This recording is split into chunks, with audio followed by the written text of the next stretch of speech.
My work is of vital importance to the Earth.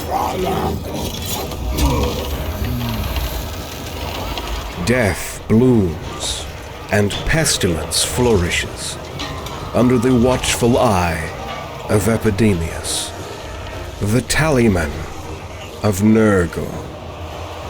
Known as a recorder of all that decays, Epidemius holds a quill dripping with the ink of plague, meticulously tallying the spread of infections that ravage both the mortal and immortal realms. In this episode, we will go through a lore overview of this demon, exploring the importance of the never-ending work that he does for Grandfather Nurgle, and ultimately, we will be witness to how the forces of Epidemius go to battle against the valiant men of the Empire.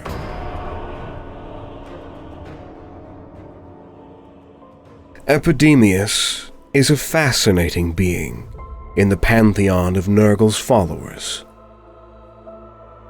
One of the 7 proctors of pestilence, and known as the Tallyman of Nurgle. He is charged with a very particular and important role within the ranks of Nurgle's demonic forces. Epidemius's primary responsibility is to catalog all of Nurgle's plagues, counting and recording each instance of disease and decay that is spread across the world by Nurgle's followers. He meticulously notes the progress and effects of these afflictions, ensuring that nothing is lost or forgotten. The various rates of infection, the effectiveness and mortality of each disease, how the different plagues evolve, how the recipient suffers the effects, as well as secondary symptoms, such as unusual colorations and odors. Everything is recorded by this demon. The significance of Epidemius's role cannot be overstated. His records directly influence the power and potency of Nurgle's diseases.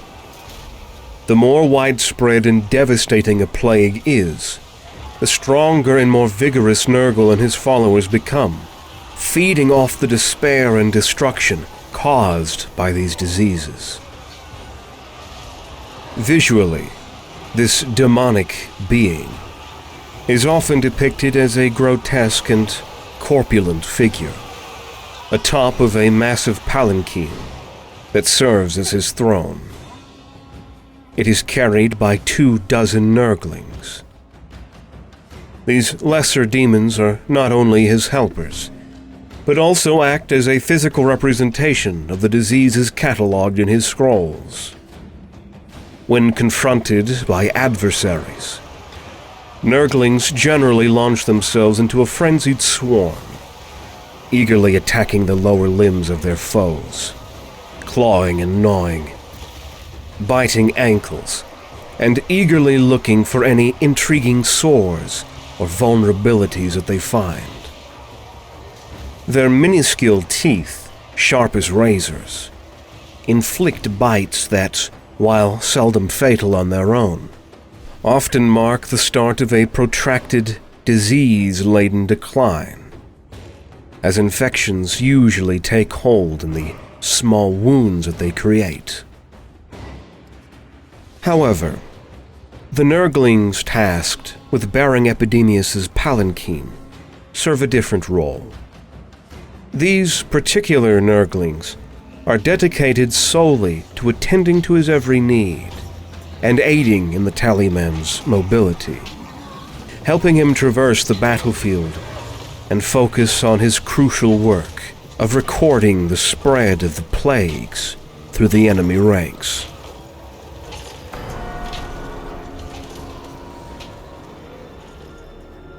The Tallyman of Nurgle always carries his scroll and quill, ever ready to record the spread of each new sickness and the toll of each epidemic. Through his detailed archiving, represented in the ever-expanding catalogue of pestilence, Epidemius ensures the details of each disease are accurately noted, allowing Grandfather Nurgle to measure and possibly enhance the effectiveness of his corrupting influence. This feedback loop is vital, as it not only ensures the continuation of Nurgle's Garden of Horrors, but it also refines the effectiveness of each plague to ensure maximum despair and destruction. One very important thing to remember is that the diseases crafted by Nurgle are not mere physical afflictions. They are agents of corruption that attack both body and soul. These plagues are imbued with a malevolent force, capable of warping the very essence of life. They do more than ravage the flesh. They seep into the spiritual fabric of beings, twisting and deforming their innermost selves. The corruption of the soul itself can doom individuals to a fate worse than death. Epidemius takes particular interest in the infections and fevered conditions that afflict those who are strong-willed, determined, or ambitious. The cruel diseases and varied forms of infection make sure to erode an individual's moral compass and self-identity, just as thoroughly as they deteriorate their feverish physique. No individual, no matter how strong, determined, or healthy they may be, no one can resist the twisting and corrupting effects of Nurgle's most potent diseases. Numerous brave and stubborn men and women have fallen to their lowest by the cruel ravages of the plague god's diseases.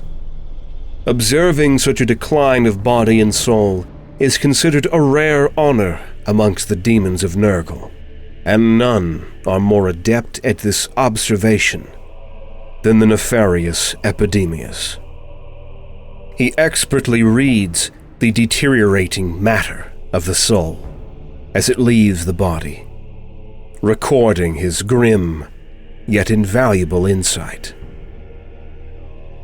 In gratitude, Epidemius's followers solemnly ring bells and sound gongs when such a soul finally falls, guiding the corrupted spirit into the ostensibly nurturing arms of Nurgle. What fate befalls these spirits within Nurgle's realm remains unknown. Epidemius himself loses interest once the physical existence of his subject ends, and he moves on to study another individual, or a disease in particular. Fortunately for this demon, there is never a shortage of new victims to study, lands to infest, or maladies to produce. And so the continual flow of his macabre research is a never-ending task. The Earthfather's gifts have found their way to the Asur. Look at how they suffer. Every cough, splatter, and lax, glorious to behold. My host will give them life's final release, for that is what Nurgle demands. There shall be no cure for the death we bring.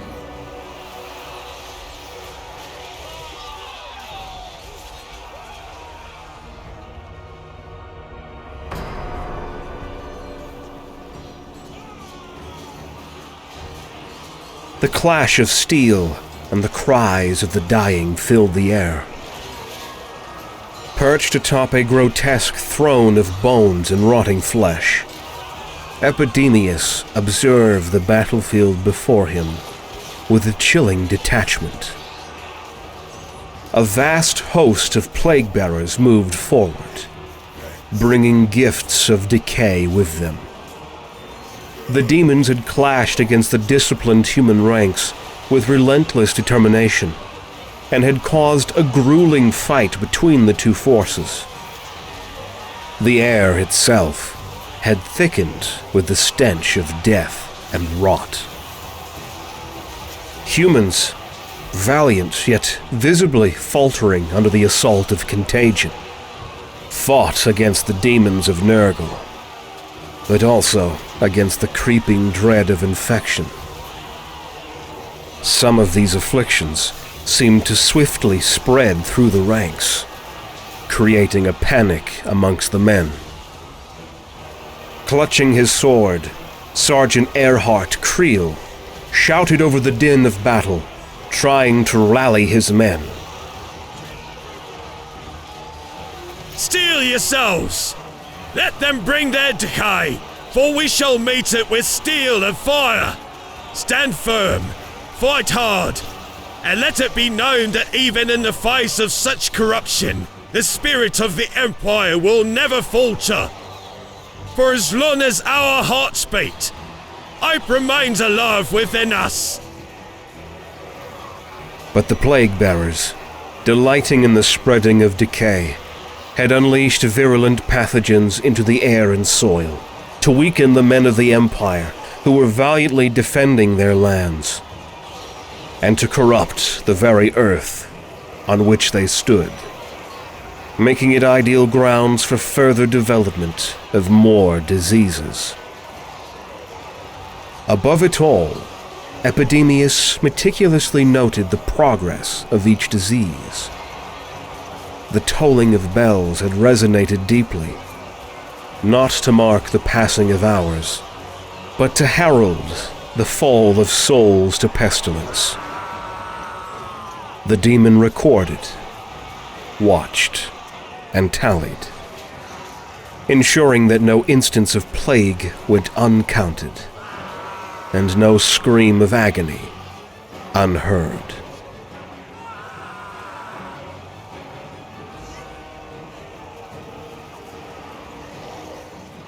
Fall back to the second line of defense! The front is lost! Regroup and hold your ground! Move quickly, but stay together!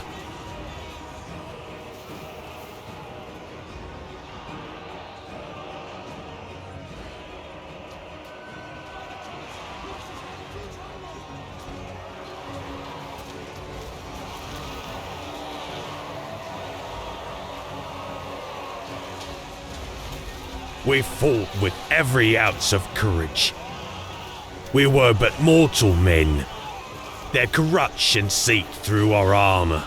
Their demons crushed our spirits. We stood our ground, but in the end, we were no match for their unrelenting horror. May our sacrifice be remembered, and may the Empire find strength in our loss.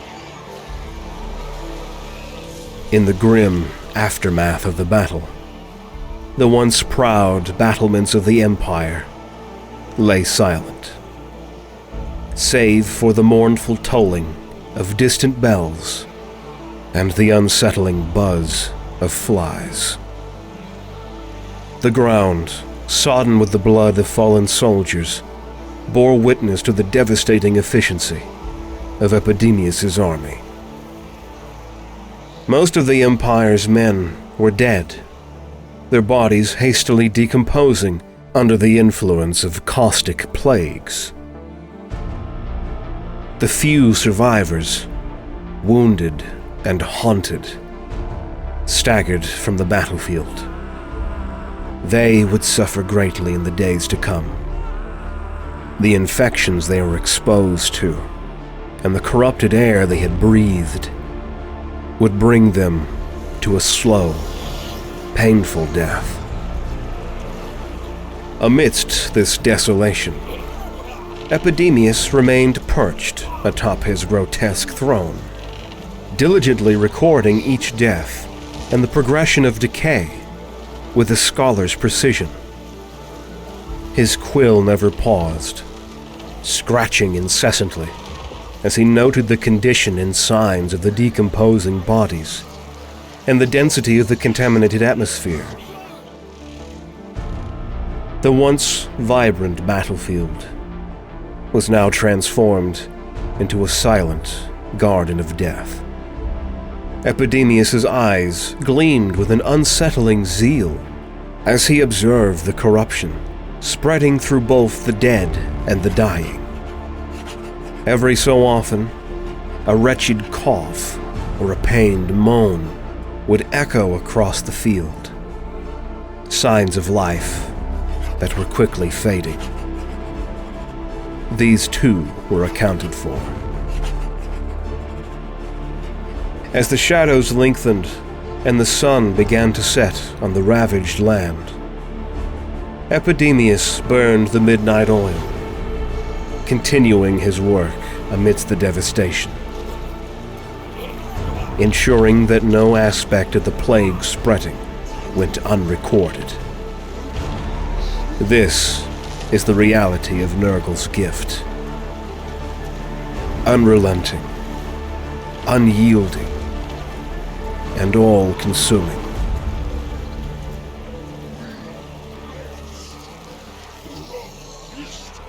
On this channel, we are making Warhammer lore videos and Total War cinematic battles. We thank you for joining us in this dark tale from the Warhammer universe.